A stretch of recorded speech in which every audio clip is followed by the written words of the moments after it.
बोले धर्म श्रीमद् भागवत जी के सहारे छोड़ दिया तो ये भागवत क्या है? कुछ विद्वान बताते हैं भा माने भक्ति, जिस ग्रंथ में भक्ति हो। बा माने वैराग्य, गा माने ज्ञान, और ता माने कीर्ति और यश। जिस ग्रंथ के अंदर भक्ति भी है, यश भी है, ज्ञान भी है, वैराग्य भी है, उस ग्रंथ को भागवत कहते हैं। परंतु भागवत जी का जो सुंदर भाव है वो क्या है? भगवते नाम प्रोक्ता यस्य नाम भागवते।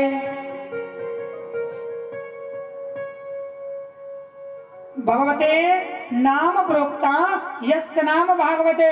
जिस ग्रंथ में भगवान से ज्यादा भक्तों की चर्चा होती है उसी ग्रंथ को भागवत कहते हैं। बोले तो फिर ये भागवत जो है कहां से आई और कैसे आई? तो भाइयों, भागवत की रचना हो रही है। ये भागवत ग्रंथ जो है वो कैसे बनता है, भागवत ग्रंथ की रचना के बारे में आगे चलते हैं। नारद जी जो है हरि कीर्तन करते हुए व्यास जी महाराज के आश्रम में प्रवेश करते हैं।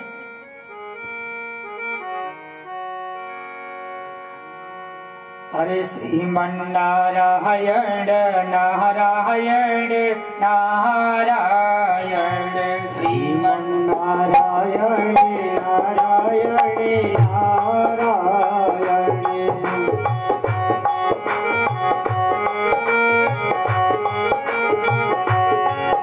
श्रीमन्नारायण नारायण नारायण,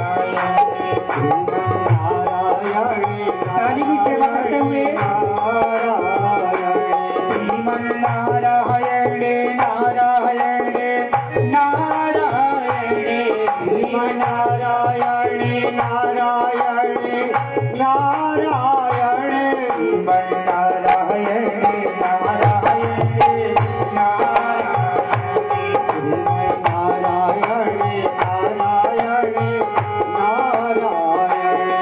श्रीमन्नारायण नारायण की सेवा करते हुए हरिबोल।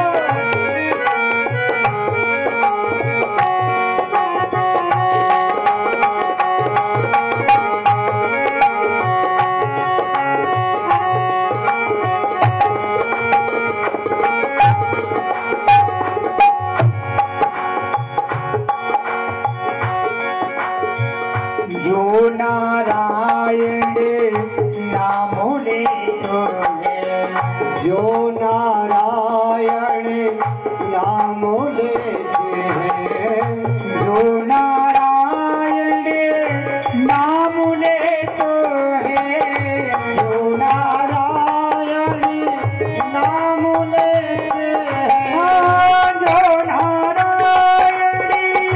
नाम लेते हैं, जो नारायण नाम लेते हैं, जो नारायण नाम लेते हैं, जो नारायण नाम लेते हैं, पाप कटे सब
नारद जी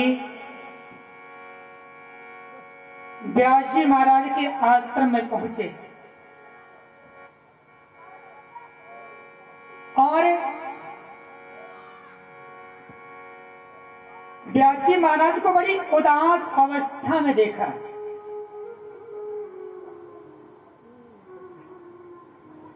नारद जी जो है बड़े उदास अवस्था में बैठे हुए हैं।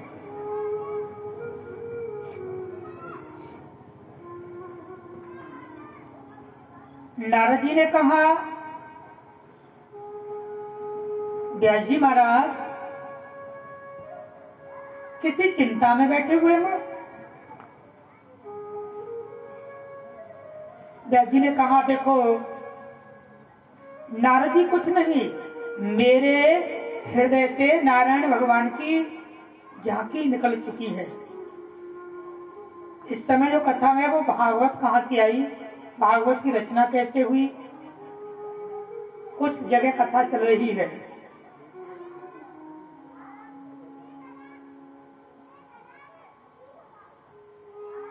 तो नारद जी कहते हैं आप चिंता न करें,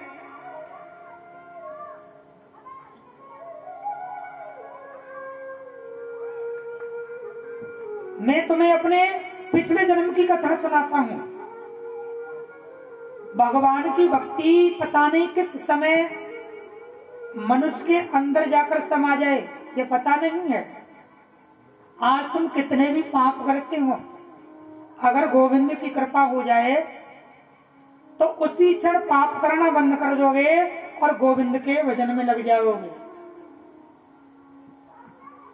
वाल्मीकि डाकू था, संत बन गया।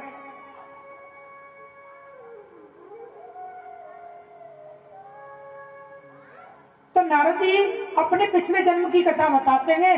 नारद जी पिछले जन्म में कौन थे? एक दासी के पुत्र थे।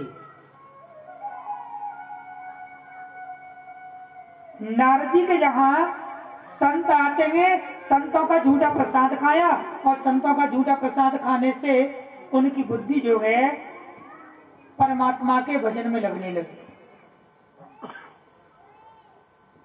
कहते हैं जैसा खाओगे अन्न और वैसा बनेगा मन। जीव, तुम्हारे परिवार में अगर कोई कम बुद्धि वाला बच्चा है, ध्यान दें, तुम्हारे परिवार में किसी बच्चे के अंदर कम बुद्धि है, कोई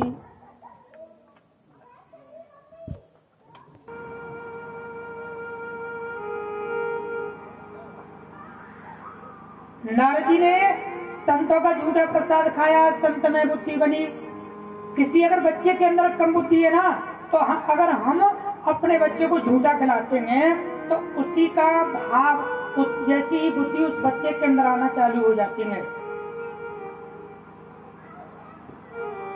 नारद जी जो है परमात्मा के भजन में लगते हैं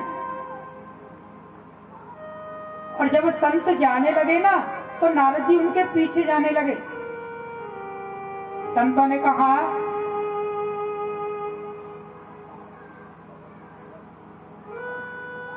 अरे नारद जी अभी आपकी माँ जीवित है, अपनी माँ के शरीर को पूरा करें और माँ के शरीर को पूर्ण करने के बाद में तब आना। एक दिन यह हुआ कि नारद जी की माँ को एक सर्प ने डसा और नारद जी जो है अपनी माँ का शरीर पूरा करने के बाद में संतों के साथ में रम जाते हैं और भजन करने लगे। और जब शरीर पूरा होता है तो ब्रह्मा जी के पुत्र बनकर आए। संत बन के साथ रहने के बाद में शरीर पूरा होता है, ब्रह्मा जी के पुत्र बनकर आते हैं। जब मैं एक दासी का पुत्र होकर ब्रह्मा जी का पुत्र बन सकता हूँ और व्यास जी महाराज आप चिंता में बैठे हुए हो, तुमने अभी तक कोई ऐसा ग्रंथ नहीं बनाया जिस ग्रंथ में भक्तों की चर्चा हो। आपने चारों वेद बना दिए, आपने महाभारत की रचना कर दी, परंतु कोई वेद ऐसा नहीं बनाया, कोई ग्रंथ ऐसा नहीं बनाया कि जिस ग्रंथ में अपने भक्तों की चर्चा हो।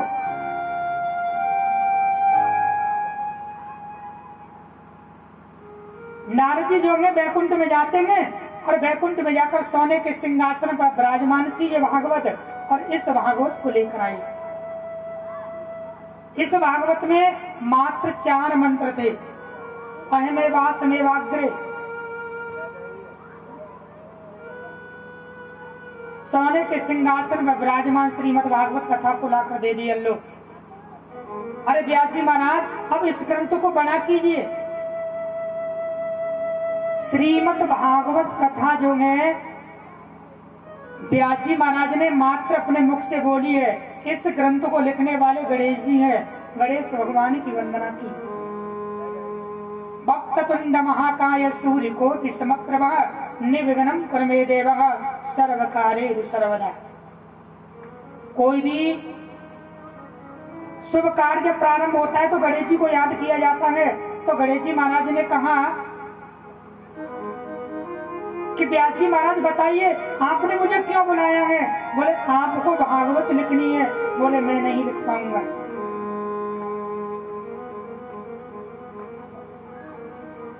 बोले क्यों? तो व्यास जी महाराज बताते हैं कि गणेश जी महाराज आप भूल गए, जिस समय मैंने महाभारत की रचना की थी तो उस समय भी आपने मना कर दिया था कि मैं महाभारत लिख नहीं पाऊंगा। गणेश जी महाराज मना क्यों करते हैं? और भागवत को लिखने के लिए भी मना कर दिया। तो व्यास जी महाराज ने महाभारत का प्रसंग दिया। बोले याद कीजिए महाभारत के समय ऐसी कौन सी बात हुई थी गणेश जी के साथ में जो व्यास जी महाराज जो है याद दिलाते हैं।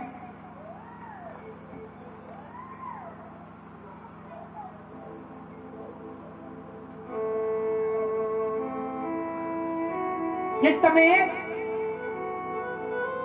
महाभारत की रचना हो रही थी तो गणेश जी महाराज ने कहा पहले मेरी एक शर्त माननी पड़ेगी। बोले कौन सी?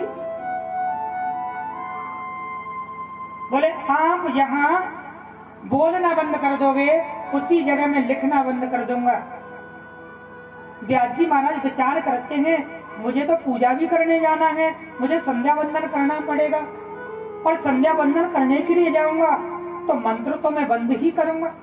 अगर मैंने बोलना मंत्र बंद कर दिया तो ये गणेश जी जो है इस ग्रंथ को पूरा नहीं करेंगे।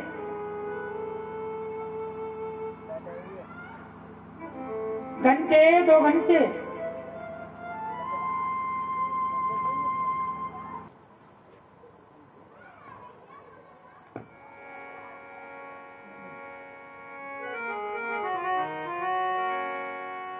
प्रेम से बोलिए राधे राधे राधे राधे।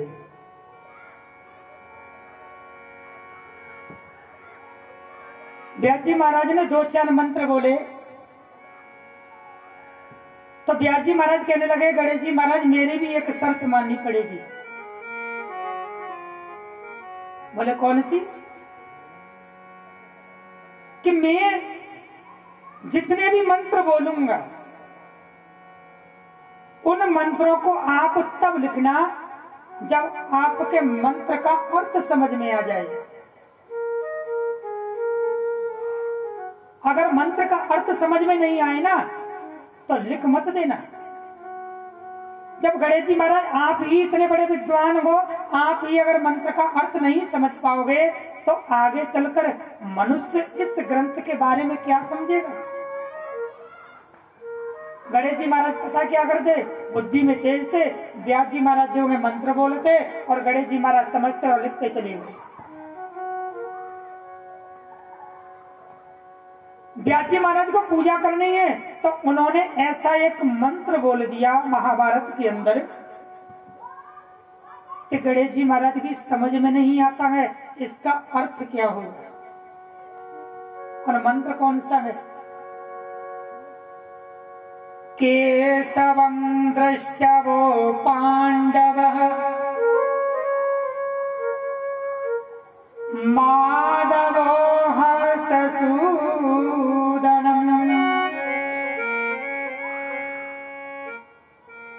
केशवो दृष्टवो पांडव।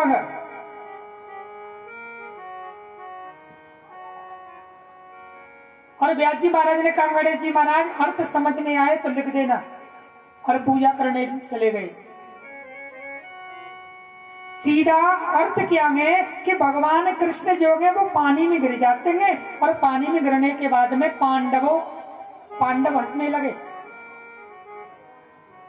गणेश जी विचार करते हैं कि जब भगवान कृष्ण पानी में गिरते हैं तो पांडवों को हंसना चाहिए कि रोना चाहिए? पांडवों के सखा हैं, पांडवों को तो रोना चाहिए, परंतु हंस क्यों रहे हैं?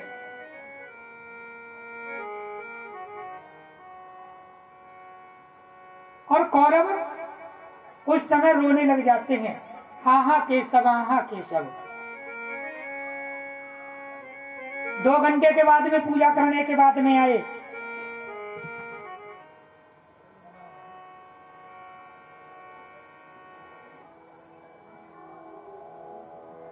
और 2 घंटे के बाद में जब पूजा करने के बाद में आए,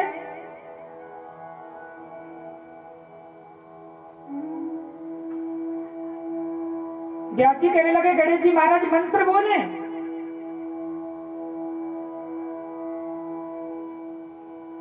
गणेश जी कहते हैं व्यास जी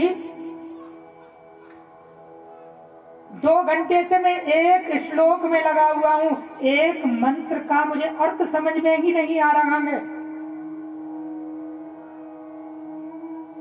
व्यास जी बोले आप तो बड़े विद्वान हो। गणेश जी को अहंकार था अपनी विद्वत्ता पे। बोले आप तो बड़े विद्वान हो, समझ लेते हो, लिख दीजिए। बोले ये बताइए कि भगवान कृष्ण जब जल में गिर जाते हैं, केशवो दृष्टवो पांडवः माधवो हर्षसूदनम कौरवो रुदनम हाहा केशवः, ऐसा कैसे होगा कि पांडव हंसेंगे और कौरव रोएंगे? अरे पांडवों को रोना चाहिए और कौरवों को हंसना चाहिए। इस मंत्र में विपरीत हो रहा है। तो व्यास जी महाराज कहने लगे गणेश जी सुनिए, हमेशा संस्कृत के जो मंत्र होते हैं, श्लोक जो होते हैं, वो संस्कृत 2 भाषाओं में लिखी गई है। एक होती है गद्य और एक होती है पद्य। पद्य का जो अर्थ होता है वो बिल्कुल सीधा होता है जैसे ही लिखा हुआ है, और जो गद्य होती है उसमें दिखाई कुछ और देता है मंत्र में, और अर्थ जो है कुछ और निकलता है। बोले केशव माने भगवान कृष्ण नहीं है।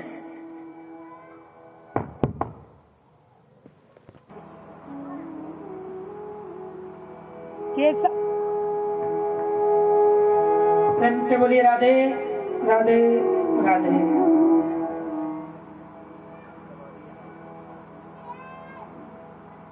केशव कृष्ण नहीं है। केशव किसे कहते हैं?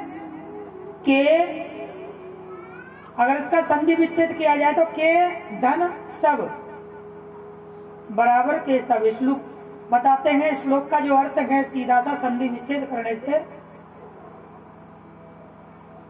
परंतु जो हमारे स्कूल में पढ़ाया जाता है पता है, सीधा अर्थ समझाते हैं के धन सब बराबर केशव। परंतु इसका अगर खंडन किया जाए तो के का अर्थ अलग निकलता है और सब का अलग निकलता है। के माने एक कौवा, सब माने एक मांस का टुकड़ा। एक कौवा जो है मांस के टुकड़े को लेकर जा रहा था, तो रास्ते में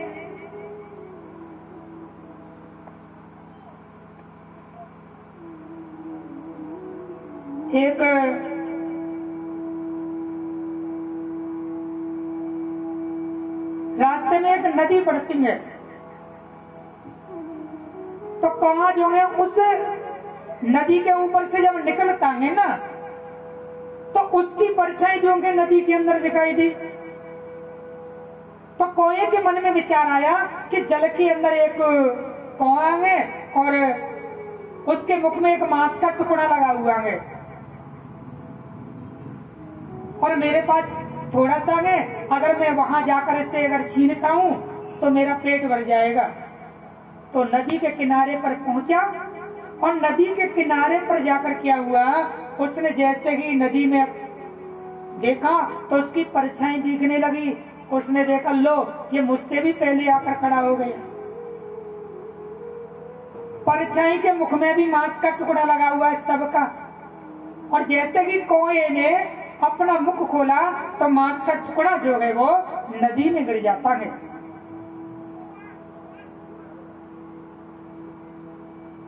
व्यास जी महाराज कहते हैं कि धन सब एक कौआ के मुख से सबका टुकड़ा पानी में गिरा, भगवान कृष्ण नहीं, केशव नहीं पानी में गिरे।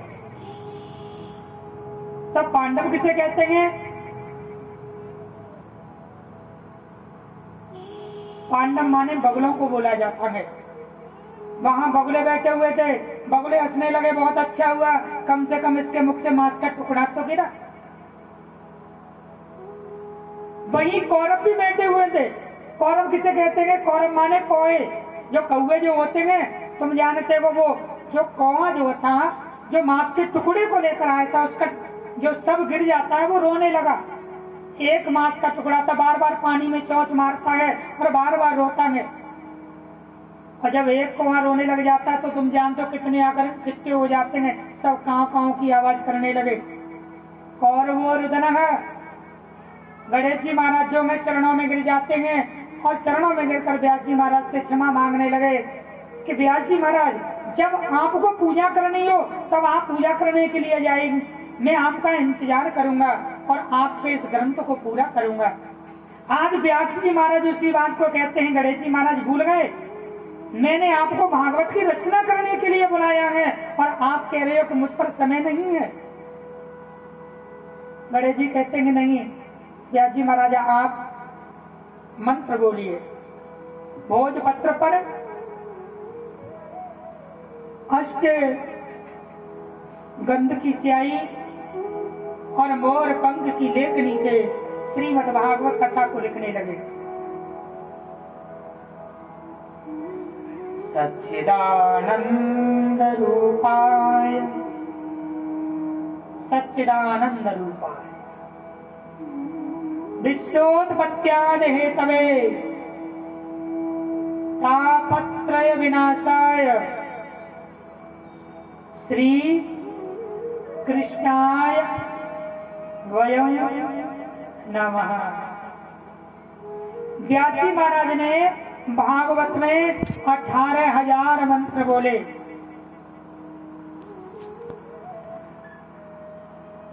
श्रीमद् भागवत कथा में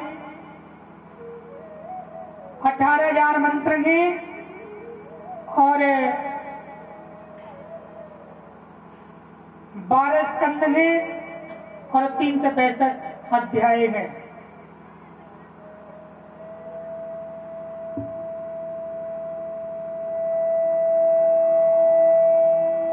श्रीमद् भागवत कथा की रचना होती है।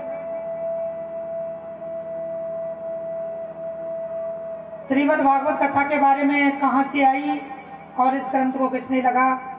वैकुंठ से आती है और व्यास जी महाराज ने बोला और गणेश जी महाराज ने इस ग्रंथ को लिखा। एक बार जयकारा लगाइए। भागवत की रचना हो चुकी है और जब तक भागवत की रचना नहीं होगी तो कथा प्रारंभ कहां से होगी? आज दूसरा दिन है, कथा भी प्रारंभ नहीं हुई है। अभी मात्र जितने भी कथा के पात्र हैं, जैसे भागवत कहाँ से आई, भागवत को किसने पढ़ा और इसे किसने सुना, अभी उन्हीं के जन्मों की कथा है। तो प्रेम से बोलिए, बोलिए भागवत महापुराण